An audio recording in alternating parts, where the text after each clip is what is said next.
do you look so down? I want to become a politician, but I don't know how to become a good leader. Oh, we can have you, but first you must understand the following concepts. Okay, let's go. Hold your fire! John Locke! I am John Locke. I am an English philosopher that believes a government was based on a social contract that is necessary to establish order. People in a state of nature are reasonable and moral, and that they have natural rights, which includes right to life, liberty, and property. I published two treatises on a government, which states that people created government to protect natural rights. Government is acceptable by people, but once they fail to accomplish their duties, they can be overthrown.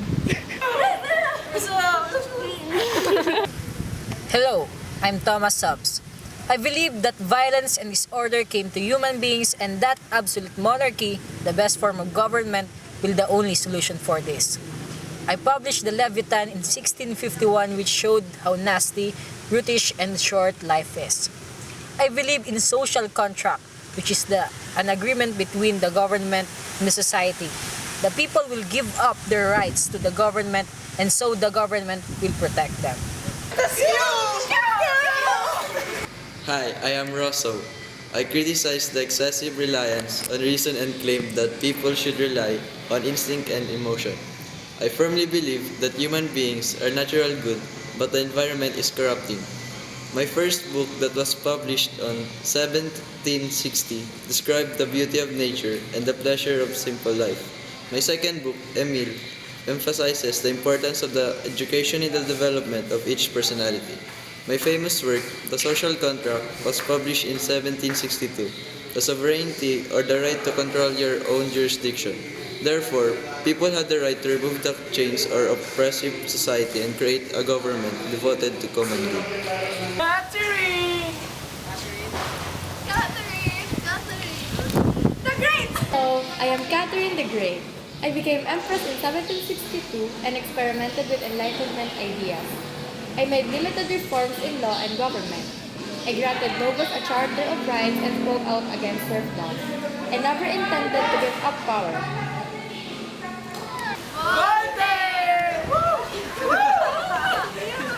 Hello, I am Voltaire. Francois Marie Aurette is my real name. I published Candide, which is the most celebrated satirical during my time.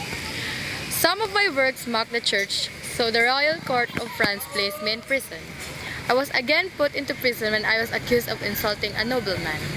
I was credited with the most famous statement of defense. I disapprove of what you say, but I will defend to death your right to say it.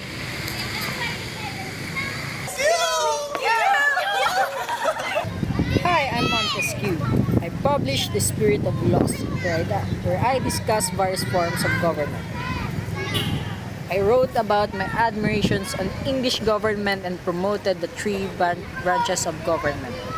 The legislative, which made the laws, executive, enforce the laws, and judicial, interpret the laws.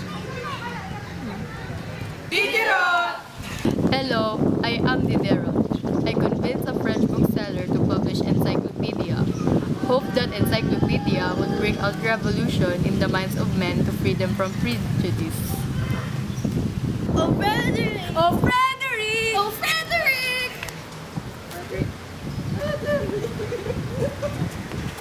The Great! Hi, my name is Frederick the Great. I am the King of Prussia from 1740 to 786. I committed myself in reforming my country in connection with what I once wrote. I must enlighten my people, cultivate their matters and morals, and make them happy as human beings can be.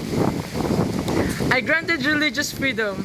I reduced censorship, improved education. I recognized civil services, made Prussian government more efficient, and simplified laws. And I called myself as the first servant of the state because of my attitude towards being a king with a duty to work for the common good.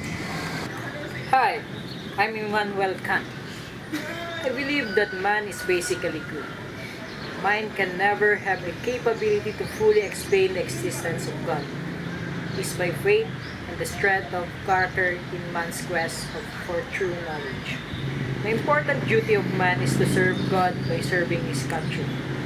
The three main responsibilities of man are to defend the country against invaders, to protect the rights of individual against opportunism or oppression, and to prove for public needs. Madam Jeffrey! Hello, I am Madame Joffrey. I was born on June 26, 1699 and died on October 6, 1777. I was being referred to as one of the leading female figures in the French Enlightenment.